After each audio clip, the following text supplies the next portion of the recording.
Once upon a time, two friends joined forces to bring you the best in horror entertainment. Brian from the north, Tim from the south, each bringing their own unique perspective to the horror community. Movie reviews, Blu-ray releases, beer pairings, games, and more. Welcome to your new home for horror. This is Civil Gore.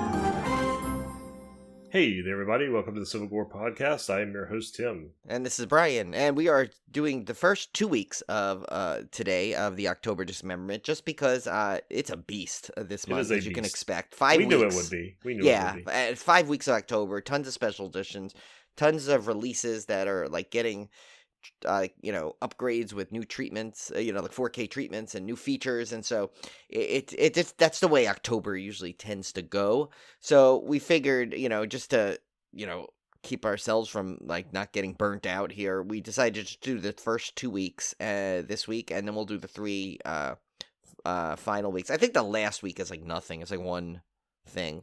So 5 which is actually a really good movie that came out. But it's one. We only have one the last week, so it's a good split. Lots of special features though, and pay attention because I already found in one of the trailers I was watching, one of these movies had like one of the harder to find objectives in this year's horror challenge. I spotted in one of the trailers. I think it was the trailer for whatever. It's in the week 2. I'll bring it up. I made a note about it, so I'll bring it up. I'm not going to tell you what it is, but I'm just going to tell you it's a movie you may want to watch. Ooh, good. So I don't know about you, but this year's horror. I know we don't usually do a first chop or anything like this, but this year's horror challenge, this one had a lot of difficulties. I think, and they're going to get more difficult just by the fact that we watch so many things.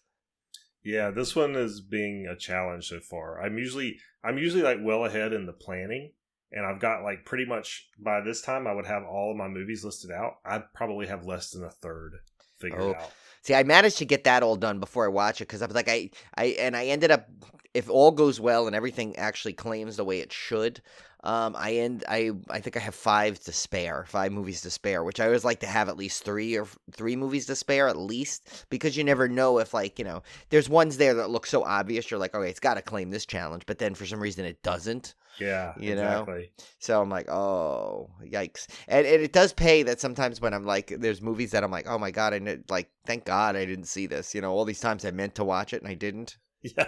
That tends to be a nice thing. And I have to say, for those listening, maybe that, hopefully your listeners now, that thank God to Jeff Whitmire, man. He rallied up these troops to like these people that are new to the challenge this year. It's kind of fun to see them start to do it now. So I think they're having fun trying to do this. Yeah. No, it's getting bigger and bigger every year. I think the word's getting out how much fun it is. So.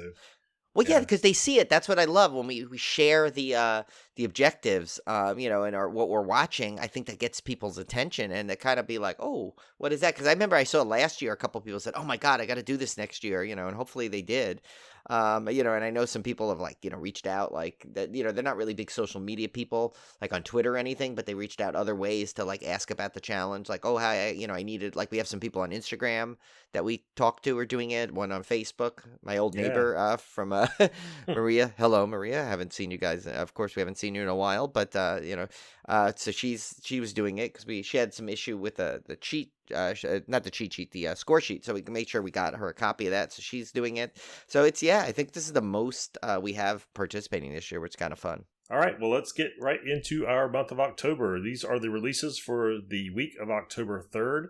And first up, I will give you the rundown of like the stuff that we don't cover in depth because they're like steel books and that kind of thing. So we have a Scream 1 through 3 4K trilogy box set, which is going to all those 3 in so 4K. Random. Why 1 to 3? I don't get it. And then we have a Universal, as we're going to see this week, is re-releasing a lot of their Universal monster movies in 4K, and they're releasing standalone versions of Bride of Frankenstein, The Mummy, Creature from the Black Lagoon, and Phantom of the Opera 4K, which I need to pick up that Phantom of the Opera because that one was never released as a box set. You're right. I almost breezed past that, not even realizing that's right. They didn't ever come up with one of those good sets for Phantom of the Opera. I think there's only one. That's why, right? There's just one. So. Yeah, I think there's just one. But that's one I'm definitely going to have to grab. Yeah, so same here. our first release here is a 4K upgrade of Prey from 2022. That, of course, is the Predator movie released by Disney. Set in the Comanche Nation 300 years ago, Prey is the story of a young woman, Naru, a fierce and highly skilled warrior. She's been raised in the shadow of some of the most legendary hunters who roam the Great Plains, so when danger threatens her camp, she sets out to protect her people. The prey she stalks and ultimately confronts turns out to be a highly evolved alien predator with a technically advanced arsenal, resulting in a vicious and terrifying showdown between the two adversaries. I really like this one, although the one complaint I had about it was that the dialogue sounds really modern for these Comanche Indians that are yeah. So it was one of those things that kind of distracted me. But they released a Comanche language version of the movie, which I really want to watch because I think that would like help the entire movie. Like just to have the Comanche language with subtitles would be awesome. And that's not on here, sadly. But yeah. It was definitely on the original release of this. So that's right. When Hulu had it, they did have two versions. You're right. I wonder if they still have that. I should go back and check. Yeah, I mean, I thought this was okay. I was always like, I liked the original Predator. The other ones, like the other ones in the franchise. I mean, I thought were okay. But yeah, this one I just I definitely thought Amber Mid-Thunder got a lot of good publicity from this, and she did great. I thought she was great in it. Yeah, she was really good. Just I don't know. I think I was like, I mean, I don't know. You know what it was? There was a lot of hype. So when I went to go watch it, for the Chainsaw Award watch to try and get everything in for the chainsaws, I think I like all the hype. I was expecting to be blown away, like I was with the Hellraiser one, and I wasn't. So I don't know. But I think I need to give this one a second chance. Definitely a second watch. Maybe I'll watch a Comanche version. Maybe that'll make it better. Yeah, I really like this one more than a lot of people did, but I also really like the score. Score is fantastic. That's right. It did have a good score. Yes, yeah, I did remember that. So this one does have some good special features. Has making of Prey, step behind the scenes of Prey as the cast and crew explore the genesis of the project, how they gave authenticity to the story, the intense physical training the cast endured, and the effects work that brought the iconic Predator back to the screen. Prey FYC panel with cast and crew. Go deeper into Prey with a lively panel discussion featuring director Dan Trachtenberg, actor Amber Mid-Thunder, producer Jane Myers, director of photography Jeff Cutter, film editor Angela M. Catanzaro, and creature effects designer Alec Gillis. Alternative opening scene. Check out a scene that didn't make the cut with commentary by Dan Trachtenberg. Deleted scene, Big Warrior, Little Warrior. Check out a scene that didn't make the cut with commentary by Dan Trachtenberg. Deleted scene, Treetop Chase. Audio commentary. Play movie with audio commentary by Dan Trachtenberg, Amber Mid-Thunder, Jeff Cutter, and Angela M. Catanzaro. So nice. There you go. It's a good set, though. Yeah. It's weird that it says actually Disney release. Is it actually? I don't think I expected that to say Disney. Actually, there you said it, but like in my head, I'm just like it didn't. Dawn, that's interesting. That's that for Disney to actually release a full-on horror or sci-fi movie. That's pretty cool. Yeah. So next one is from Lionsgate. That's The Mist 4K from 2007. I don't know if any of these features are new. I mean, I do have a good version of The Mist back. I think it's still on DVD though. I don't know if it's a Blu-ray version. I can't remember if I upgraded. I have to look. But anyway, it's from 2007. David Drayton and his young son Billy are among a large group of terrified townspeople trapped in a local grocery store by a strange, otherworldly mist. David is the first to realize that there are things lurking in the mist. Deadly, horrifying things. Creatures not of this world. Survival depends on everybody in the store pulling together.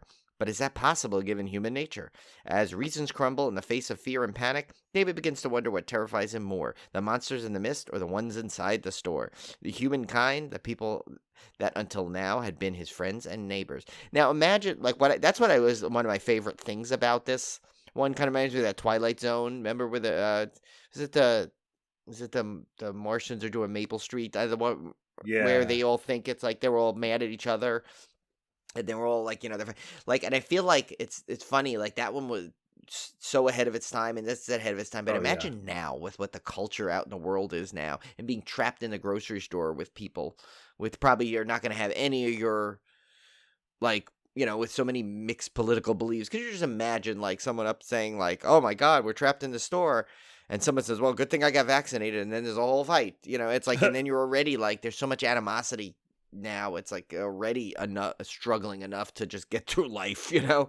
And so that's what makes this probably it's even like a scarier now if you scarier watch now if you do it. And this is not even the one I was thinking of, but obviously if you're following along the horror challenge, most of you can can't use this one if you're doing the Tim and I version of it, where you're trying to do it in the movie that you haven't seen, because of course the majority of this movie is in the grocery store, Yeah. which is an objective, which of course I thought of right away, but there's no way on earth I could have said I didn't see this. I've seen this multiple times, including the black and white version, because that was on my disc also, which, as we go through, is the special feature. It's an alternate black and white version, audio commentary with writer-director Frank Darabont and producer Denise Hunt, deleted scenes with optional commentary by Frank Darabont, and a conversation with Stephen King and Frank Darabont. But if you do not have this movie, a 4K version of this is probably going to be incredible. Highly suggest you get that one. It could have been my pick of the week if it wasn't for the one that we did pick, which there's no way on earth we could not pick this. No. Next up, this is weird because they only released and maybe they released the other two. I think they did already previously. Yeah, so yeah, this is the Scream 3 4K standalone version outside of the box set we mentioned earlier, of course from 2000. While Sidney Prescott lives in safely guarded seclusion, bodies begin dropping around the Hollywood set of Stab 3, the latest movie sequel based on the gruesome Woodsboro killings. And when the escalating terror finally brings her out of hiding, Sidney and other Woodsboro survivors are once again drawn into an insidious game of horror movie mayhem. But just when they thought they knew how to play by the rules, they discover that all the rules have been broken. And this is definitely my least favorite Scream movie. I think there's no doubt about it. It's funny, this one out of all the Scream movies, this one seems to be the most polarizing. I know people that absolutely love this one, and this is their favorite, one of their favorite ones after the first one. And then there's which it's your least favorite. I kind of fall in the middle there because I was also one that I didn't like Scream 2 as much as a lot of people did, but I like Scream 3. So I have to go back. I don't remember what my rankings were when we did the full thing, which we might have to do a redo already because I think since we did this, there are two Scream movies came out again. So we have to do like a first ever Slaycation Part 2. Hit the other two ones. I mean, I know we have something special planned for Scream 6. Yeah. And now with Scream 7 coming out, we might need to do some kind of extra one. But yeah, this one, I still think though, if you're collecting the Scream 4Ks, it's probably a really good upgrade to see. Oh, my pick. It's next. Sorry. That one was so fast. I wasn't ready. This one is and this is a little trend here. We got Shout Factory's releasing a couple of these. Its first one is Night of the Demons, a 4K collector's edition, 1988. I have the regular Blu-ray, but this would be a good upgrade if you don't have it, because this is a fun Halloween classic from 1988. On the night of Halloween, 10 teens decide to go to a party at an abandoned funeral parlor, Hull House, rumored to be built on an evil patch of land and underground stream. Is the place... is the place... That's worded weird. It's so weird. Yeah, these synopsises are just ridiculous. Yeah, they're very awkward. Sorry about that. It says, while starting the party, the teens gather around a big mirror to perform a seance. Big mistake! And I yelled that because it's all in capitals. It says they awaken some evil force and find themselves trapped and taken over one by one. Now it's a battle for who can survive and cross over the stream before going to hell. And we've met a couple of people from this movie through the New Jersey Horror Con. One was a very fun elevator one, and of course we always run into Linnea Quigley, she is so cute in person. She's so tiny and I'm not expecting her to be so tiny when you see her. She is very tiny. She's like you could just stick her in your pocket or something. Yeah, boy, Tim needs a big pocket though because he wants to stick. Oh my God, what's her name from? Adrienne Barbeau you want in there, but the one from Shape of Water. Oh yeah, I have a lot of little actresses I need to put in my pocket. Yeah, Tim's got a big shirt pocket. That sounds kind of creepy, but. It does, I don't mean but it in a creepy way. It's meant it's a loving way. Tim would hold it close to his heart and let's cuddle them kind of thing. I don't know if that's even that's less even creepier. That's even creepier. I don't know, but okay. you know what it comes from a place of love is what I'm trying to say. Tim doesn't have a bad bone in his body. Okay, even Red Tim is has a good heart for God's sake. Okay, anyway, so this one's it's packed with a lot of features. I don't think there's a couple of new ones actually, which is kind of good for the upgrade at least. First is of course the new 4K restoration from an earlier scan of the unrated negative. The unrated cut definitely has some more scenes in it. I know because I've seen both. It's got a new English GTS Master Audio 2.0 stereo, a new remix by Chris McGibbon. New See You in Hell, an interview with writer-producer Joe Augustin. And new Contortions and Coffins, an interview with actor Jill Terashita. That's Contortions and Coffins just sounds like a weird seminar that you get stuck with. Like, if you anyway, new The Perfect Punk, an interview with special effects artist Nick Benson. New international cut in standard definition. Audio commentary with director Kevin Tenney, actors Kathy Podwell, Billy Gallo, and Hal Havens, and special makeup effects creator Steve Johnson. There's also another audio commentary you get with director Kevin Tenney, producer Jeff Jeffrey, really, and executive producer Walter Justin. Then you had another audio commentary with director Kevin Tenney, actors Linnea Quigley and Philip Tanzini, and casting director Tedra Gabriel. That is a full commentary. You can watch 3 commentaries on this. Think about that. How many times you watch this movie in one set, you know? Yeah. Then you have Disc 2, which is the Blu-ray, and it's You're Invited, The Making of Night of the Demons, a 70-minute documentary. Amelia Kincaid, Protean, an interview with actor Amelia Kincaid. I don't know what Protean is. I don't know what that means in this context. Stan. Yeah, I'm not sure what that. Yeah, I don't know. Then it's got Alison Barron's Demon Memories, My Demon Nights, an interview with Linnea Quigley. The Halloween Party, work print in standard definition. The Halloween Party, alternate opening title sequence. I guess that's a short film. Maybe they did. Yeah, maybe. I don't know. Because there's also that movie you saw. Remember the Halloween Party, or it was just Halloween Party? I think you watched for the challenge a couple of years ago. I think that was just Halloween Party. But that was pretty good. I remember. It was good, yeah. Yeah, it was like a hidden gem. Alternate R-rated scenes. It says A Short Night of the Demons, a 6-minute version of the film shown to potential distributors. Oh, well, if cool. You don't have much time after watching the commentary and you just want to watch it quickly. Theatrical trailer, video trailer, TV spots, radio spot, promo reel, and still galleries, behind the scenes, special effects, and makeup stills, posters, and storyboards. And right after that, we have Night of the Demons 2, also from Shout Factory, another collector's edition from 1994. In this diabolical sequel to the popular Shocker, the students from St. Rita's Academy throw a party at a haunted house only to have it disrupted by Angela, the hostess from hell, and her ghoulish pals. The kids try to find refuge at a teen dance, but things get even scarier there. Bobby Jacoby and Amelia Kincaid star in the special effects-filled Terror-thon. That's good they got Amelia Kincaid back. Yeah, I don't think I've ever seen this one, honestly. I've seen this one. I don't think I've seen the next one. And I've seen this one and the remake. I don't think I realized there was a third one. Yeah, I have seen the remake. This one has a new transfer from an interpositive from this year. New audio commentary with actors Christy Harris, Jennifer Rose, Darren Heems, and Johnny Moran. New A Tale of Two Demons, an interview with directors Kevin S. Tenney and Brian Trenchard Smith. New Trick or Treat Sucker, an interview with actor Amelia Kincaid. New Red Curls and Screams, an interview with actor Christy Harris. New Monster Mayhem, an interview with special effects artist Steve Johnson. New A Sequel with Guts, an interview with producer Jeffrey. He's back. Audio commentary with director Brian Trenchard Smith and director of photography David Lewis. Night of the Demons 2 work print in standard definition. Dailies, behind the scenes photo gallery, and a trailer. Then we have let's put a game out there. A little game you can play at home. Guess what's next? It's Night of the Demons 3 Collector's Edition from 1997. It says a group of young criminals accidentally shoot a police officer. To avoid being arrested, they hide out in an abandoned house. When they realize the house is haunted, they start to wish they had turned themselves in when they had the chance. So a little different plot point there, different reason to get into the house. I definitely didn't see this one. I'm almost positive I didn't. But actually the trailer makes it look kind of creepy. There's actually some cool, creepy scenes in this. Anyway, and this got a ton of features. New audio commentary with writer Kevin S. Tenney and special effects artist Roy Knierim. I don't know how to say that. It's like Mitzelplick. I don't know how you pronounce it. Yeah, it's like there's one vowel and like 7 consonants in this guy's name.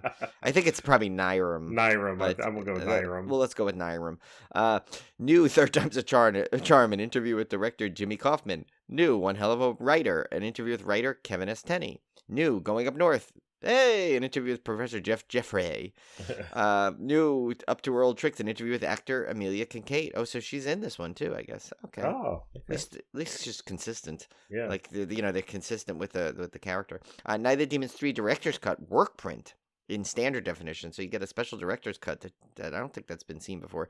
Night of the Demons 3, a TV cut in standard definition. That's probably got to be just butchered. It's probably 12 minutes long.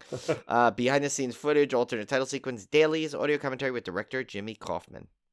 All right, we're skipping over our pick of the week. Oh, I can't wait though till we get back to that. Next up from Universal Studios, we have It Came from Outer Space, 4K/3D from 1953. A spaceship crashes in the Arizona desert, and aliens pretend to be nearby townspeople to repair their craft undiscovered.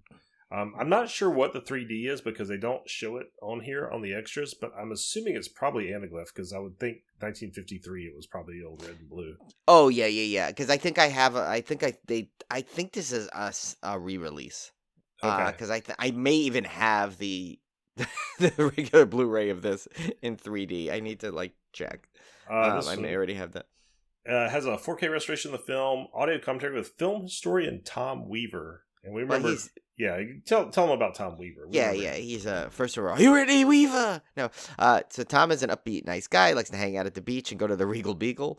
Once invited 3 random guys he met at a beach to join him on the commentary. Those guys were Phil Sunbird Benson, Marty Martin, and John Voight, the chiropractor, not the actor or dentist. That was one of my better ones, I have to say. Yeah, that was pretty good. I like that one. The universe according to Universal, and a theatrical trailer in 3D. So there you go.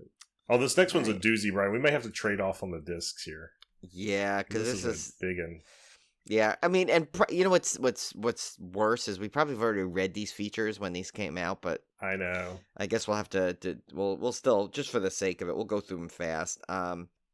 This one is the Universal Classic Monsters Limited Collector's Edition 4K from 1931 to 1954, and I still will recommend the versions that Tim and I have, those individual versions, because it doesn't include everything in here, I don't think. But then again, those things were packed with all the same Abbott and Costello ones on every one, so I don't know, really. Maybe it does cover all of it. I would love to have them upgraded in 4K, but it's one of those things. It's like I'm not going to rebuy them. They still look fantastic, even on the more definite the editions that we have. I'll tell you though, there is one reason why you may want to upgrade. All the titles include a UHD digital copy. Ooh. So that is where the tempting thing comes into me, because you'll now not only get a 4K version, but you'll now get the digital. Yeah. So if you can get this at a good price, maybe on Black Friday or around the holidays, maybe worth the upgrade around then. That's a good point. Yeah. But that would be the main reason I'd say to get it. But anyway, so we'll go through this as quick as possible here. Universal Classic Monsters Limited 4K. It's from the era of silent movies to present day. Universal Pictures has been regarded as the home of the monsters. Universal Classic Monsters, the Essential Collection, showcases 8 of the most iconic monsters in motion picture history, including Dracula, Frankenstein, the Mummy, the Invisible Man, the Bride of Frankenstein, the Wolfman, Phantom of the Opera, and the Creature from the Black Lagoon, starring Bela Lugosi, or Tim's Logic Professor, Boris Karloff, or what did Kim call him? Mortis? Oh, I can't remember. Kaloff or something? I can't remember. I don't know. That was one of the funniest episodes in their history, with her butchering his name. That was when they did the Mummy. That was a great. If you want a perfect showcase of how funny Kim and Ket are, that's the one.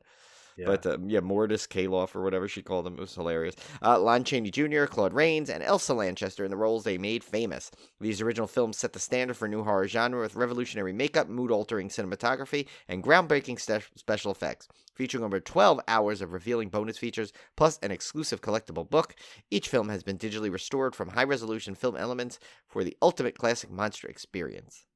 And there's another reason why you would want our sets, because our sets have the sequels and everything. They have the whole franchise, whereas these are just the main movies. Right. Yeah, this just has each one. Although then again, it's that means you're stuck with the Creature Walks Among Us. But True. But no, it's okay. It's part of the franchise. So I guess you take this first one, and we'll alternate from there.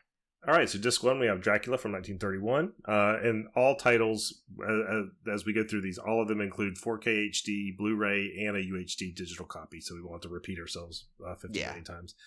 This one has the Dracula 1931 Spanish version, which if you haven't seen, is fantastic. They actually filmed the Spanish version after the American, I can't remember which order but one of them was filmed after the other set closed. They would come in and film the other version. That's pretty funny. It's pretty interesting. It's you really never neat. Get that these days. Yeah, it's a really neat story of the Spanish version if you've never seen it. The Road to Dracula, Lugosi, The Dark Prince, Dracula the Restoration, Dracula Archives, Trailer Gallery, Monster Tracks, and Play Movie with alternate Philip Glass score, which is really cool. I've done that before on my edition. Oh, yeah, that is cool. This next one, I don't remember this being on our discs, some of these commentaries, so we have to look. But anyway, it's disc 2 is Frankenstein. It says The Frankenstein Files, How Hollywood Made a Monster, Karloff, The Gentle Monster, Universal Horror, Frankenstein Archives, Boo, a short film, Trailer Gallery, 100 Years of Universal Restoring the Classic, monster tracks, and then it's got a see, these I don't remember, but it's got a feature commentary with film historian Rudy Belmer, and he's new, Tim. Oh, a new film historian. Cool. Yeah, I didn't really find much on him other than that he's known for having that John Houseman name, Rudy Belmer. So that's all I really got about him. He was difficult to find. It's probably because he's it's probably older gentleman. Watch, he's like 18. Yes. Anyway, then there's another featuring commentary with a film historian. Well, actually, he's just a historian. Oh, he's not even a film historian. Yeah. Sir Christopher Frayling. Ooh, He's a little bit more about him. So he was now, Tim. This will be interesting to you. He's the only film historian who is actually knighted. Oh. And he shows up to all the visually recorded segments in full royal regalia. To this day, nobody has the heart to tell him it's just a ceremonial title, and he has no ruling power over any other historians. So, but oh well. But he's a nice dude, so they let him go. Yeah. Speaking of Kim and Ket's episode on The Mummy, Disc 3 is The Mummy from 1932. And this one has Mummy Dearest, a horror tradition unearthed. He Who Made Monsters, The Life and Art of Jack Pierce. Unraveling the Legacy of the Mummy, The Mummy Archives. 100 Years of Universal, the Carl... how do you say his name? Carl Laemmle? Laemmle? I don't remember. I don't think I've ever... Laemmle, but I've read it. I've read it in so many books, but I don't think I've ever heard anybody actually say it. So sorry for that. A trailer gallery and feature commentary with Rick Baker, Scott Esmond, Steve Haberman, Bob Burns, and Brent Armstrong, and a feature commentary with film historian Paul M. Jensen. Okay, so the next one is The Invisible Man. Now you see him. The Invisible Man revealed, and then it says production photographs, trailer gallery, 100 Years of Universal, unforgettable characters, and again it has Rudy Belmer as a feature commentary. Disc 5 is The Bride of Frankenstein. She's alive, creating The Bride of Frankenstein, The Bride of Frankenstein Archive, 100 Years of Universal Restoring the Classics, trailer gallery, and feature commentary with Scott McQueen. And then the next one we have is The Wolfman. Anyway, this one is The Wolfman, 1941. It's got Monster by Moonlight, The Wolfman from Ancient Curse to Modern Myth, Pure in Heart, The Life and Legacy of Lon Chaney Jr., He Who Made Monsters, The Life and Arc of Jack Pierce, The Wolfman Archive trailer galleries, 100 Years of Universal, The Lot. That's actually what I want to see. If that's not on ours, I want to get that. And it's got a feature commentary with film historian Tom Weaver again. Disc 7 is Phantom of the Opera, 1943. The Opera Ghost of Phantom Unmasked, production photographs, 100 Years of Universal The Lot, theatrical trailer, and feature commentary with film historian, I guess he's a film historian now, Scott McQueen. Yeah, so he was a film historian. He was a film preservationist first, actually. That's what he was. And it says, now he advanced to historian status. He is no relation to Steve McQueen, but ironically is a third cousin twice removed from Stephen King. So, go figure. There you go. Disc 8 is my favorite. Creature from the Black Lagoon, Back to the Black Lagoon, production photographs, 100 Years of Universal The Lot, trailer gallery, and feature commentary with our good buddy film historian Tom Weaver. All right, that brings us to our pick of the week, and this is one we could not pick as our pick of the week. This is Criterion's release of Don't Look Now 4K 1973, so you can see Donald Sutherland's beautiful smooth ass in 4K high definition now. On a Criterion disc, nonetheless.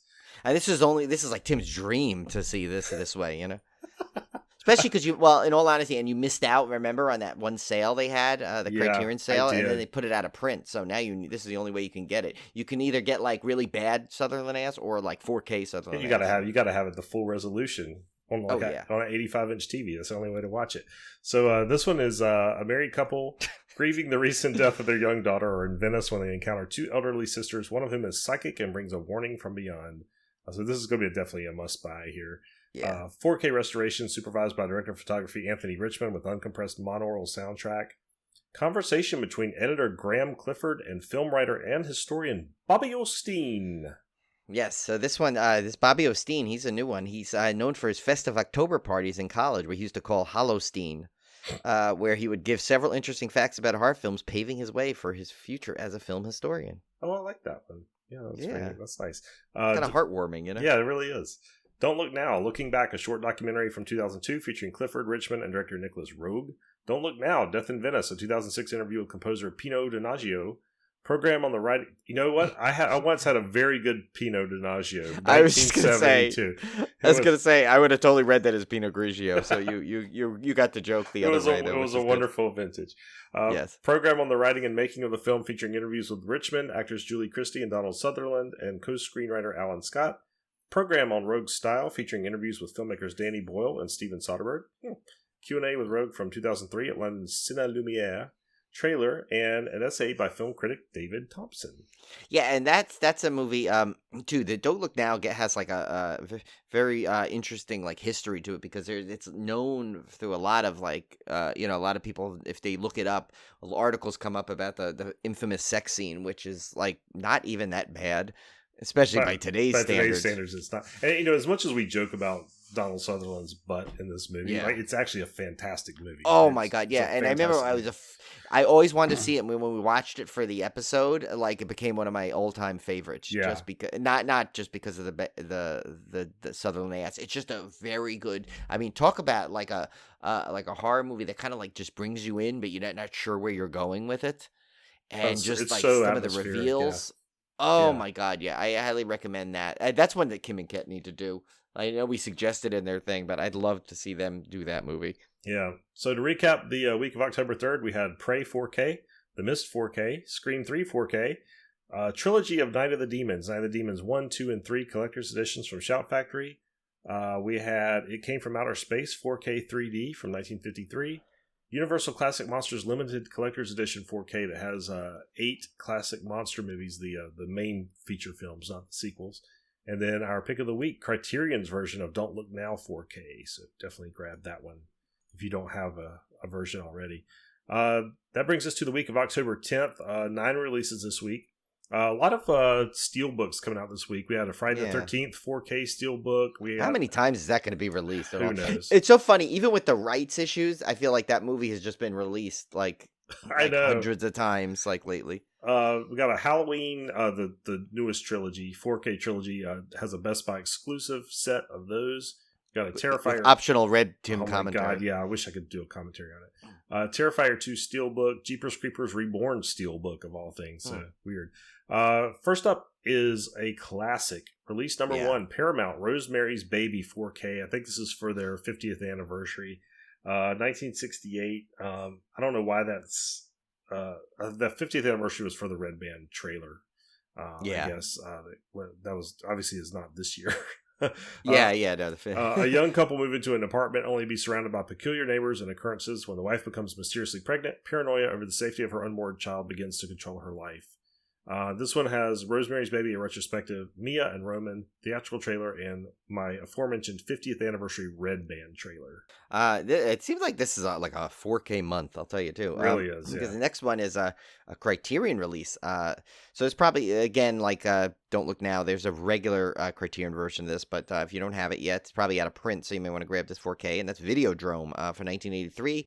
A sleazy TV programmer watches his life and the future of media spin out of control when he acquires a new kind of programming for his station. Of course, this is the Deborah Harry vehicle that a lot of people know. I haven't seen this in a long time, so I definitely do for rewatch. And you haven't seen this at all yet, right, Tim? Yeah, this is one that slipped through the cracks that I've never seen. It's always been on my list to watch, and I just have never gotten around to it. Maybe I should do that for the horror challenge. Find something I can apply to you it. might be able to fit that in somehow. Yeah. Well, what year is it? Is it in any of your... No. Is it one of your birth years? It's not... Well, it's 83, not 73. But... I mean, you could just look to see if maybe someone eats a donut in there or something. I don't know. Anyway, this is packed with some good features. A 4K restoration, the unrated version, approved by director David Cronenberg with uncompressed mono-aural soundtrack. 2 audio commentaries, one featuring Cronenberg and director of photography Mark Irwin, and the other actors James Woods and Deborah Harry, a.k.a. Blondie. Camera 2000, a short film by David Cronenberg. Foraging the New Flesh, a short documentary by filmmaker Michael Lennick about the creation of Videodrome's video and prosthetic makeup effects. Effects Man, an audio interview with that's an audio interview, that's interesting. With special makeup effects, Rick Baker, and video effects supervisor Lennick. Bootleg video, the complete footage of Samurai Dreams and 7 minutes of transmissions from Videodrome, presented in the original unedited form with filmmaker commentary. Fear on Film, a roundtable discussion from 1982 with Cronenberg and filmmakers John Carpenter, John Landis, and Mick Garris. Oh, that would be fun. That would be a good one. Fun one. Yeah, original theatrical trailers and promotional featurettes, still galleries featuring rare behind-the-scenes and production photos and posters, plus essays by writers Carrie Rickey, Tim Lucas, and Gary, Indiana. Really? Gary, that's a place, Indiana. too. Gary, Indiana. That's all I could think of. That guy must be sung to everywhere he goes. That's especially if he came to visit any of us. Yeah. Real quick, too, one point of Videodrome because it's a Criterion collection. If it's probably going to be at a steep price right now, probably same with Don't Look Now. But I know Barnes and Noble has that Criterion collection sale they usually have. I think in the fall, so it's probably coming soon. And I think they have another one right before the holidays, if I'm not mistaken. And Amazon will match it. So if these are a little too pricey, because this is a pretty expensive weekend plus month just in general for the Halloween festivities, don't feel bad and kind of just keep an eye on it because you could get it for probably at least like I think they're usually the Criterions are like half off on that sale. Yeah, the Barnes and Noble is usually 50% off Criterion. Yeah, so keep an eye open for that if it's a little bit hard on the wallet this month. Next up is another kind of reissue, Universal's Megan 4K. This is the unrated version, of course, from last year. Robotics engineer at a toy company builds a lifelike doll that begins to take on a life of its own. Has a new vision of horror, bringing life to Megan and getting hacked. And so, like Brian said, it's a good upgrade if you don't have it already, which a lot of people already do. Yeah, and it's funny too because like, do you ever see that like meme that goes around like where it's like the person, the Megan's there, and the guy says, "You don't scare me, Mathregan." Yeah, Mathregan. I wrote that to Kim and Kat, and I said that to them. I'm like, oh my god, this is something they would come up with on their show. I like it. Anyway, next one is this one, another Disney release, actually by Disney. This is interesting. And this is The Boogeyman from 2023. This is very high on my list of things I need to see that I have not yet. Anyway, this is high school students Sadie Harper and her younger sister Sawyer are reeling from the recent death of their mother and aren't getting much support from their father, Will, a therapist who's dealing with his own pain. When a desperate patient unexpectedly shows up at their home seeking help, he leaves behind a terrifying supernatural entity that preys on families and feeds on the suffering of its victims. That's a bad place to drop that off. Yeah. Based on this house, apparently. And it's got a couple of features. Into the Darkness featurette. Open the door into the dark world of the Boogeyman as the cast and crew share how the terrifying tale based on a Stephen King classic short story was crafted. Oh, interesting, Tim. It is. That is based off of a short story. That sounds familiar. And that's not even the one I was thinking of when I mentioned earlier. So I've already watched another one for that one, though. I didn't watch it for that, but I do have one for it. But now maybe I'll just pull from that one and throw this one into the mix for that. But we'll see. Outtakes. It's not all jump scares and bumps in the night. Join cast for some lighthearted fun in the outtakes. Very nice. Next up is a show I need to catch up on. This is Showtime Entertainment Yellow Jackets Season 2 from this year. The Yellow Jackets barely made it through summer in the woods, but now as winter begins to bite, we'll see if hunger and desperation turn into full-on psychosis. While there may or may not be a dark and powerful force inhabiting the wilderness, their survival could depend upon what they choose to believe. Meanwhile, 25 years later, each survivor must ask themselves, is the darkness coming for them, or is it coming from them? Yeah, I've heard such good things. Yeah, I've almost I think I finished. I think I've 1 or 2 episodes left of the first season, and I had to stop because of the move. And so I'm definitely going to go through. Probably rewatch it from the beginning again because they're good watches anyway. Watch that and then catch up on the second one. And those, by the way, remember Showtime is now merged. The Showtime app itself, if that's the way you're watching it, is going to be gone by the end of the year. And you can add it to your Paramount Plus subscription. I think if you don't have either yet, you can just join now and get them both. But if you had it like I did, I had both of them. They were really good customer service. I emailed them, and through a couple of emails back and forth, they basically charged me for the difference, what it would be, and basically set my account up so the Showtime now instead of paying Showtime separate, got added into that. And then it'll renew at that for the yearly price next year for a little bit more. But I think I ended up saving like $30 in the process somehow. Oh, nice. So definitely if you do or if you have both, message our customer service about consolidating now before it becomes Showtime just disappears, because then you can't consolidate anymore and you'll have to just like redo your entire subscription. Very nice. Yeah. Next one. This is one definitely high on my list as well. It's from Chow Factory. Winnie the Pooh, Blood and Honey from 2023. Pooh and Piglet as they go on a rampage after Christopher Robin abandons them.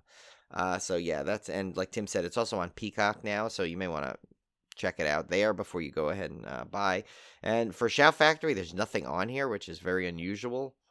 Yeah. Another reason why you may want to just watch it on Peacock. All right, next up is from Wellgo USA, and this is Creepy Crawly, another one I've been really wanting to see this looks so good. When travelers arrive in Thailand during the pandemic, they must quarantine for 14 days at a hotel run by a secretive manager and staff. Unusual incidents begin at night, but no one is prepared for the shocking horror of a 100-legged monster taking over the bodies of guests and spawning an army of deadly centipedes, which sounds crazy. But the trailer for this is so good. It looks so like such a good movie. Yeah. Kind of my little bit of what was the one the one, that zombie one that was really like had all the really aggressive zombies recently? I don't remember, but oh my god, I'm like forgetting the titles of these things now. This is bad. I'm not that old. But yeah, that really like graphic over crazy one that hit Shudder. That was the one that should have like that would give me that vibe, like, you know, with that kind of like atmosphere of like looks like a lot of mayhem and nonstop action going on in there. So definitely give that a direct. Oh, of course you leave this one for me. We're gonna leave on a high note. This is this is a new distribution company here, Grimoire. Yeah.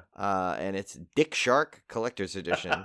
And Tim and I both met this guy at separate events, which is kind of funny. You met him at Mad Monster Party. I met him at the Chiller. Basically, this is a romantic couple get more than expected after the husband's experiments with penis enlargement cream go awry. Wait, this is not a porn story. Rather, it's an absurd science fiction movie that features a curious new species, the dick shark. In some ways, the story asks the same question that Mary Shelley did when she wrote Frankenstein, and that is probably having that poor woman roll over in her grave, comparing a classic like Frankenstein to a penis that's part shark. Yeah. Oh. Anyway, this comes with the director's cut and 2 hours of deleted scenes. Oh my god. Bloopers and behind the scenes footage. And I will say this, Bill Zebub, who's the guy behind this stuff, he full on, like, I think he's in these movies and he like promotes the hell out of it. Like, he's at this thing, like at these conventions, and he just like he's handing out like, oh, he's a hustler, man. Stuff. Yeah. He hustles. I respect that. I respect anybody. He's proud of his dick shark. That's a damn rare thing these days. That's right. I love people that do that, like go 110%. I don't care what it is, even if it's a dick shark movie. I mean, the fact that he's out there like hustling and making it happen, hats off to him, man. Yeah, I mean, hats off, flies open, I guess, for him. Yeah, but he